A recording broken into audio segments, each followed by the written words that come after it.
شیطان کو کون دفنائے گا اور اس کی قبر کہاں ہوگی؟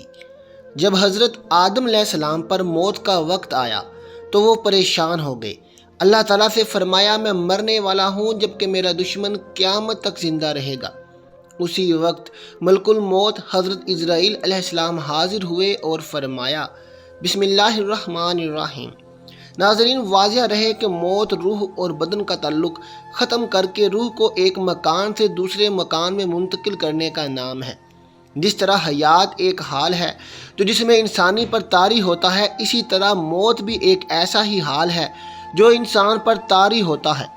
باقی حضرت عبداللہ بن عباس رضی اللہ تعالیٰ عنہ سے جو مروی ہے کہ موت حیات جسمانی مخلوق ہیں، موت ایک مینڈے کی شکل میں ہے اور حیات ایک گھوڑی کی شکل میں ہے۔ اس سے مراد اس حدیث کا بیان ہے جس میں یہ ذکر ہے کہ جب جنتی جنت میں اور جہنمی جہنم میں داخل ہو جائیں گے تو موت کو پل صراط کے پاس مینڈے کی شکل میں ذبح کر دیا جائے گا اور یہ اعلان کیا جائے گا کہ اب جو جس حالت میں ہے وہ دائمی اور ابدی ہے، اب کسی کو موت نہیں آئے گی۔ اس سے مراد قیامت کی حالت کا بیان ہے، مگر اس سے یہ لازم نہیں آتا کہ دنیا میں بھی موت کو جسمانی مخلوق ہے۔ مسلمانوں سمیت تمام آسمانی مذاہب کا یہ عقیدہ ہے کہ جس طرح خالق کائنات نے ہمیں پہلی بار پیدا کیا، اسی طرح وہ ہمیں مرنے کے بعد دوبارہ پھر پیدا کرے گا اور ہمیں اپنے اعمال کی جواب دہی کے لیے اسی خدا کی طرف لوٹ کر جانا ہوگا۔ تم کس طرح اللہ کا انکار کرتے ہو؟ حالانکہ تم بے جان تھے، اس نے تمہیں زندگی بخشی، پھر تمہیں موت سے ہمکنار کرے گا اور پھر تمہیں زندہ کرے گا، پھر تم اسی کی طرف لوٹ آئے جاؤ گے۔ سب انسان اپنی اپنی باری پر اس کرہ ارض پر آتے ہیں اور اپنی زمینی زندگی کی عمر پوری ہونے پر واپس عالم ارواح کی طرف لوٹ جاتے ہیں۔ عالم ارواح بنیادی طور پر دو حصوں پر مشتمل ہے۔ نمبر ایک حصے میں وہ ارواح رہتی ہیں جو ابھی دنیا میں نہیں آئیں اور وہ جسمانی زندگی کے لیے اپنی باری کا انتظار کر رہی ہیں۔ نمبر دو، دوسرے حصے میں اپنی جسمانی زندگی گزار کر واپس جانے والی ارواح رہتی ہیں۔ اس کے مزید دو حصے ہیں، نمبر ایک مومنین کی، نمبر دو کفار اور مشرکین کی ارواح اور منافقین کی ارواح۔ انسان جسم روح کا مجموعہ ہے۔ انسان اس وقت تک زندہ رہتا ہے جب تک اس کے جسم میں روح موجود رہتی ہے، اور جب موت کا فرشتہ انسان کی روح اس کے جسم سے نکال کر عالم ارواح میں واپس لے جاتا ہے تو انسان مر جاتا ہے، اس کا جسم آہستہ آہستہ خراب ہونا شروع ہو جاتا ہے۔ مسلمانوں کو حکم ہے کہ جلد از جلد میت کو غسل دے کر کفن پہنا کر نماز جنازہ پڑھیں اور اسے زمین میں دفن کر دیں۔ موت ہماری زندگی کی سب سے بڑی حقیقت ہے۔ ہزاروں سالوں سے لوگ اس زمینی دنیا میں پیدا ہو رہے ہیں اور اپنی زندگی کی طے شدہ عمر پوری کرنے کے بعد واپس چلے جاتے ہیں۔ کوئی 50-60 سال تک جیتا ہے تو کوئی 100 سال سے بھی زیادہ زندہ رہتا ہے۔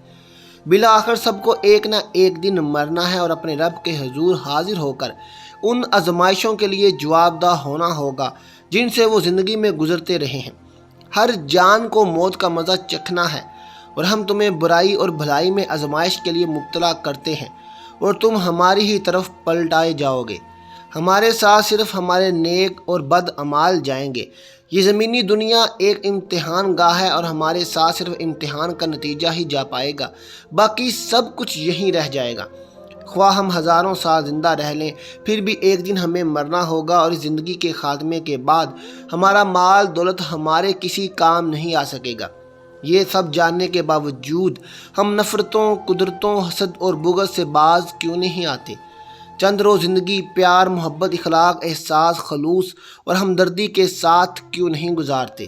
آپ انہیں یقیناً سب لوگوں سے زیادہ جینے کی ہوس میں مبتلا پائیں گے، اور یہاں تک کہ مشرکوں سے بھی زیادہ۔ ان میں سے ہر ایک چاہتا ہے کہ کاش اسے 1000 برس کی عمر مل جائے۔ اگر اسے اتنی طویل عمر بھی مل جائے تو بھی یہ اسے عذاب سے بچانے والی نہیں ہو سکتی، اور اللہ ان کے اعمال کو خوب دیکھ رہا ہے۔ ہماری یہ دنیاوی زندگی پنجرے میں قید پرندے کی سی زندگی ہے۔ اس دنیاوی زندگی کی قید سے آزادی کے بعد انسان کو مادی کائنات کی بندشیں روک نہیں پاتی، اور وہ اپنے نیک اعمال کی بدولت ایسی آزادی پا لیتا ہے کہ وہ آسمانوں کی وسعتوں میں اڑتا پھرتا ہے۔ موت زندگی کا دوام ہے۔ موت ہمیں حقیقی زندگی تک پہنچانے کا ذریعہ ہے۔ موت ہمیشہ قائم رہنے والی نعمتوں کا دروازہ ہے۔ حالانکہ آخرت کی زندگی بہتر ہے اور ہمیشہ رہنے والی ہے۔ موت دنیاوی پابندیوں سے آزادی کا ذریعہ ہے۔ موت خالق کائنات اور اس کے محبوب نبی اکرم سے ملاقات کا ذریعہ ہے۔ موت سے قبل ہماری روح جسم میں قید ہوتی ہے اور موت کے ذریعے وہ اس قید سے آزاد ہو جاتی ہے اور نیک اعمال کی صورت میں عالم ارواح میں الین کی خوبصورت زندگی میں رہنا شروع کر دیتی ہے، جہاں زمان و مکان کی کوئی قید نہیں ہے۔ کرہ ارض پر لڑائی جھگڑا، ننگا فساد روز کا معمول تھا۔ غرور تکبر میں ڈوبے مختلف قبائل ایک دوسرے کو نیچا دکھانے کے لیے ہمہ وقت آپس میں دست و گریباں رہتے۔ اس روز کی خونریزی سے زمین لہو لہان ہو چکی تھی۔ خوفناک آوازوں سے پہاڑوں صحرا لرز اٹھے تھے۔ خود اہل آسمان بھی مضطرب و متفکر تھے۔ ایسے میں باری تعالیٰ نے جبرائیل امین علیہ السلام کو حکم دیا کہ فرشتوں کی ایک جماعت اس فساد کے قلع کما کے لیے زمین پر بھیجی جائے۔ چنانچہ فرشتوں کی ایک جماعت زمین پر اتری۔ اس نے شر پسند عناصر کا خاتمہ کر کے باقی مخلوق کو دور دراز جزیروں کی طرف دھکیل دیا۔ فرشتوں کا کام ختم ہو چکا تھا۔ انہوں نے آسمان پر واپس جانے کے لیے ابھی اڑان بھری ہی تھی کہ ان میں سے چند کی نظر نیچے زمین پر لاشوں کے ڈھیر کے درمیان ایک معصوم نو عمر لڑکے پر پڑی جو زاروں قطار رو رہا تھا۔ اس کے والدین سمیت پورا خاندان اس جنگ میں کام آ چکا تھا۔ فرشتوں کو اس بچے کی کم عمری اور معصومیت پر ترس آیا۔ انہوں نے حضرت جبرائیل علیہ السلام کے ذریعے اللہ تعالیٰ سے اجازت لی اور اس بچے کو آسمانوں پر لے آئے، جہاں یہ فرشتوں کی زیر نگرانی تعلیم و تربیت کے مراحل سے گزرتا رہا۔ اس بچے کا نام اسرائیل تھا۔ زمین و آسمان کے وجود میں آنے کے بعد رب العالمین نے دو مخلوقات پیدا فرمائیں، ایک نوری اور دوسری ناری۔ نوری مخلوق کو نور سے پیدا فرما کر آسمانوں پر تعینات فرمایا، جو فرشتے کہلاتے ہیں اور نہایت نیک سیرت معصوم اور فرما بردار ہیں۔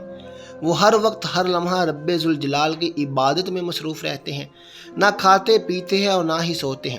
ان میں کوئی مذکر مونس نہیں اور نہ ہی ان کی افزائش نسل ہوتی ہے۔ جبکہ دوسری مخلوق جو ناری کہلاتی ہے، اسے بھڑکتی ہوئی آگ کے شعلوں سے پیدا فرمایا۔ اس مخلوق کو زمین پر مقرر کیا گیا، وہ جنات کہلاتے ہیں۔ ان کو اکثریت میں شرکائے مادہ بہت زیادہ ہوتا ہے۔ ان میں مذکر مونس بھی ہوتے ہیں۔ لڑائی جھگڑا دنگا فساد ان کا پسندیدہ مشغلہ ہے۔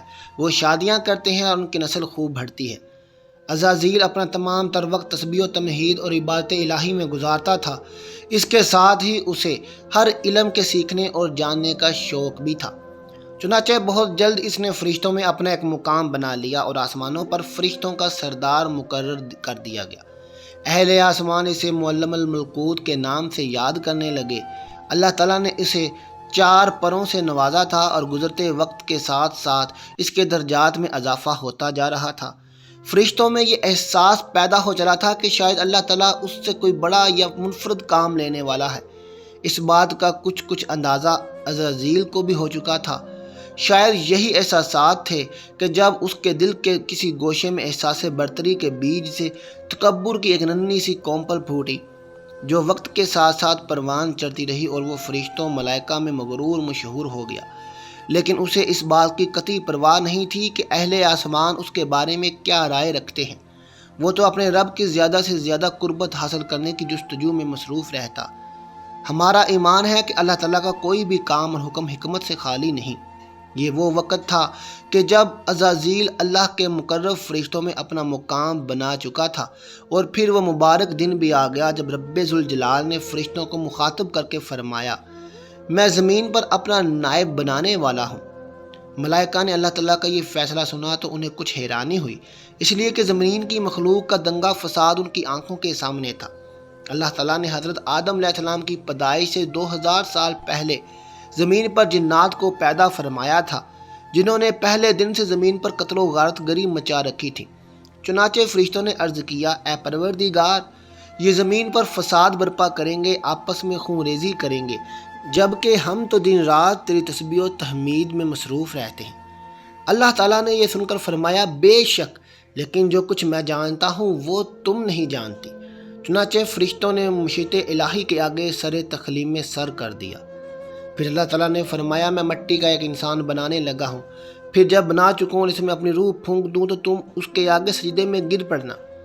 ابلیس کے غرور نے اسے مردود بنا دیا، اور جب اللہ نے فرشتوں کو سجدے کا حکم دیا تو وہ سب سجدے میں گر گئے، مگر شیطان نے انکار کر دیا اور غرور تکبر میں آ کر کافر بن گیا۔ اللہ تعالیٰ نے فرمایا، اے ابلیس، تجھے سجدہ کرنے سے کس چیز نے روکا؟ اس نے کہا، میں اس سے افضل ہوں، مجھے تو نے آگ سے پیدا کیا ہے اور اسے مٹی سے بنایا ہے۔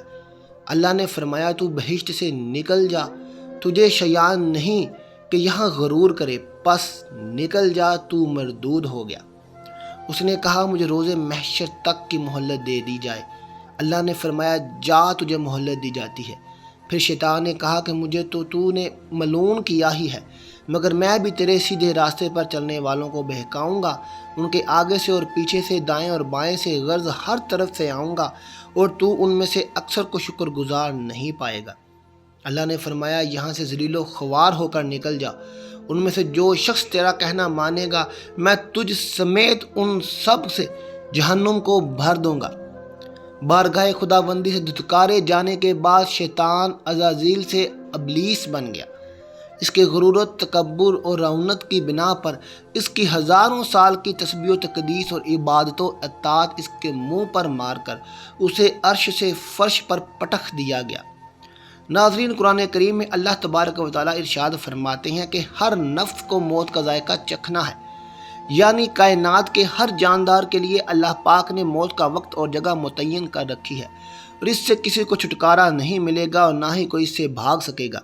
اس لیے ابلیس شیطان کو بھی ایک دن موت آئے گی۔ ناظرین، جب شیطان مردود کو اللہ تبارک و تعالیٰ نے جنت سے نکال دیا تو اس نے اللہ تبارک و تعالیٰ سے قیامت تک کے لیے مہلت مانگی کہ قیامت سے پہلے مجھے موت نہ آئے، لیکن اللہ پاک نے اسے مقررہ وقت تک، یعنی ایک خاص وقت تک مہلت دی، جسے قرآن کریم کی سورۃ الحجر میں یوں بیان کیا گیا ہے۔ اس نے کہا، اے پروردگار، لوگوں کے زندہ کیے جانے تک مجھے مہلت دے۔ اللہ تبارک و تعالیٰ نے ارشاد فرمایا، تجھے مہلت دی جاتی ہے وقت معلوم تک کے لیے۔ ناظرین گرامی، وقت معلوم کو مفسرین نے اس وقت تک کے لیے لکھا ہے جب حضرت اسرافیل علیہ السلام پہلی دفعہ سور پھونکیں گے۔ ناظرین، قیامت کی نشانیاں جب پوری ہو جائیں گی تو مومنوں کی بغلوں کے نیچے سے ایک خوشبودار ہوا گزرے گی، جسے تمام ایمان والے وفات پا جائیں گے، اور پھر اس کے بعد 40 سال کا زمانہ گزرے گا، جس میں کوئی بچہ بھی پیدا نہ ہوگا، یعنی ہر انسان کی عمر کم سے کم 40 سال ہوگی۔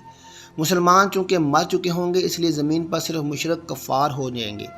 تفسیر در منصور جلد 5 صفحہ نمبر 71 پر لکھا ہے کہ جب مومنین کی وفات کو 40 سال گزر چکے ہوں گے تو پھر حضرت اسرافیل علیہ السلام پہلی دفعہ سور پھونکیں گے۔ شروع میں اس کی آواز نہایت کم ہوگی کہ لوگ کان لگا کر سنیں گے، مگر پھر یہ بڑھتی بڑھتی اس قدر زیادہ ہو جائے گی کہ کانوں کے پردے پھٹ جائیں گے، ان کے نتھنوں سے پیپ بہنا شروع ہو جائے گی اور لوگ مر جائیں گے، انسان، جن، فرشتے، یہاں تک کہ شیطان ابلیس کو بھی اس نسخہ اولائے کے وقت موت آئے گی۔ اس کے 40 سال بعد حضرت اسرافیل علیہ السلام دوسری مرتبہ سور پھونکیں گے تو پھر تمام مردے زندہ ہو جائیں گے اور قیامت قائم ہو جائے گی اور میزان لگے گا، یعنی کہ نفخہ اولیٰ کے وقت ابلیس کو موت آئے گی اور نفخہ اولیٰ اور نفخہ ثانیہ کے مابین 40 سال کا عرصہ ہوگا، اور یہ کہ ابلیس 40 سال تک مردہ رہے گا۔ ناظرین، آئیے آپ اس بات پر روشنی ڈالتے ہیں کہ ابلیس کو موت کیسے آئے گی اور یہ 40 سال مردہ حالت میں کہاں گزارے گا۔ اس سلسلے میں حضرت کعب احبار رضی اللہ تعالیٰ عنہ کی مشہور روایت پیش کرتے ہیں۔ وہ ارشاد فرماتے ہیں کہ جب اول و بشر یعنی کہ حضرت آدم علیہ السلام کی وفات کا وقت آیا تو وہ پریشان ہو گئے اور اللہ تبارک و تعالیٰ سے عرض گزار ہوئے، اے اللہ، میری موت سے میرا ازلی دشمن خوش ہوگا، کیونکہ میں مرنے والا ہوں اور وہ قیامت تک کے لیے زندہ رہے گا۔ اسی وقت ملک الموت حضرت آدم علیہ السلام کی خدمت میں حاضر ہوئے اور فرمایا، اے ابو آدم، آپ علیہ السلام وفات کے بعد جنت میں رہیں گے اور ابلیس قیامت تک دنیا میں رہے گا، پھر قیامت سے 40 سال پہلے اس کو ایسی موت آئے گی کہ وہ پوری دنیا کے انسانوں جتنی موت کی تکلیف برداشت کرے گا، اور پھر جہنم ہی اس کا ٹھکانہ ہوگی۔ حضرت کعب رضی اللہ تعالیٰ عنہ مزید ارشاد فرماتے ہیں کہ حضرت آدم علیہ السلام نے ملک الموت سے فرمایا کہ مجھے ابلیس کی موت کا منظر بیان کرو۔ ملک الموت نے ابلیس کی موت کا حال بیان کرنا شروع کیا تو وہ اتنی دردناک موت تھی کہ حضرت آدم علیہ السلام اپنے آنسوں پر قابو نہ رکھ سکے۔ لوگ حضرت کعب احبار رضی اللہ تعالیٰ عنہ سے عرض کرنے لگے، ہمیں بھی ابلیس کا موت کا کچھ منظر بیان کریں۔ لوگوں کی بیجا فرمائش پر۔ حضرت کعب رضی اللہ تعالیٰ عنہ نے ابلیس کی موت کا منظر یوں بیان فرمایا، اللہ تبارک و تعالیٰ ملک الموت سے فرمائے گا میرے غضب اور غصے کا لباس پہن کر جاؤ، ابلیس کی روح قبض کرو اور ابلیس سے تمام انسانوں اور جنوں سے زیادہ سختی کرنا۔ جب ملک الموت غضب و غصے سے بھر کر موت کے فرشتے کے ساتھ ابلیس کی روح کو قبض کرنے آئیں گے تو جو بھی آسمان اور زمین میں ہے ان کو دیکھ لے گا، وہ فوراً ہی مر جائے گا۔ جب ملک الموت اس ابلیس کے پاس پہنچیں گے تو وہ دھاڑے مار مار کر روئے گا، پھر شیطان کو موت کی تکلیف دی جائے گی جو کہ ساری مخلوق کی تکلیف سے بھی زیادہ ہوگی۔ ابلیس گھبرا کر مشرق کی جانب بھاگے گا تو کبھی مغرب کی جانب، لیکن ہر طرف اپنے سامنے ملک الموت کو پائے گا۔ سمندر میں چھپنے جائے گا، سمندر اسے جگہ نہ دے گا۔ آسمان کی طرف بھاگے گا تو وہاں مقرر فرشتے اس کو آگ کے کوڑے ماریں گے۔ حضرت آدم علیہ السلام کی قبر کے پاس کھڑا ہو کر کہے گا، اے آدم، تمہاری وجہ سے میں ملعون و مردود بنا، کاش کہ تم پیدا ہی نہ ہوئے ہوتے۔ پھر ملک الموت اسے کہے گا، کتنی سختی اور تکلیف کے ساتھ میری جان نکالو گے؟ ملک الموت فرمائیں گے، جتنے لوگ جہنم میں ہیں ان سب کی موت سے کہیں زیادہ تکلیف اور سختی کے ساتھ۔ یہ سن کر شیطان تڑپنے لگے گا اور چیختا چلاتا ادھر ادھر بھاگنے لگے گا اور اسی جگہ پہنچ جائے گا جہاں اس نے جنت سے نکلنے کے بعد پہلا قدم رکھا تھا۔ وہ جگہ آگ کے انگارے کی طرح سرخ ہوگی، زمین چنگاری کی طرح ہو جائے گی اور زبانیاں فرشتے اس کو گھیر لیں گے اور زنبوروں اور آروں سے اس کو چیریں گے جب تک اللہ تبارک تعالیٰ چاہیں گے۔ اس وقت تک حالت نزاع اور موت کے غصے کا شکار رہے گا اور وہاں جہنم کے سنگاسیاں لگی ہوئی ہوں گی اور سنگاسیوں سے تڑپا تڑپا کر اس کی جان نکالی جائے گی۔ حضرت آدم علیہ السلام سے کہا جائے گا، ذرا اپنے دشمن کو دیکھو کس طرح ذلت کے ساتھ مر رہا ہے۔ وہ دیکھ کر کہیں گے، یا اللہ، ہم پر اپنی نعمت مکمل فرما دی۔ ناظرین، انہیں جہنم کے گڑھوں میں ابلیس 40 سال تک مردہ رہے گا اور یہیں اس کی قبر ہوگی۔ پھر 40 سال بعد دوبارہ حضرت اسرافیل علیہ السلام سور پھونکیں گے تو وہ تمام مردے زندہ ہو جائیں گے اور حساب کتاب کا عمل شروع ہوگا۔ ناظرین گرامی، اس کائنات کی ہر چیز فنا ہونے والی ہے، اگر کسی کو دوام حاصل ہے تو وہ صرف اللہ تعالیٰ کی ذات ہے۔ بس ہمیں ہر وقت تیار رہنا چاہیے، کیا پتہ کب کون سی گھڑی ہماری اس دنیا میں آخری گھڑی ہو اور پھر ہمارے پاس پچھتاوے کے علاوہ باقی کچھ نہ رہے۔ اللہ تبارک و تعالیٰ سے دعا ہے کہ ہمیں آخرت کی تیاری کرنے، نیک اعمال کرنے اور گناہوں سے بچنے کی توفیق عطا فرمائے، آمین ثم آمین۔ ناظرین، آخر میں کمنٹ باکس میں اللہ کے 99 ناموں میں سے ایک نام ضرور ٹائپ کر دیں، میرے چینل کو سبسکرائب کر دیں۔ ملتے ہیں آپ سے اپنی اگلی ویڈیو کے ساتھ۔ اللہ حافظ۔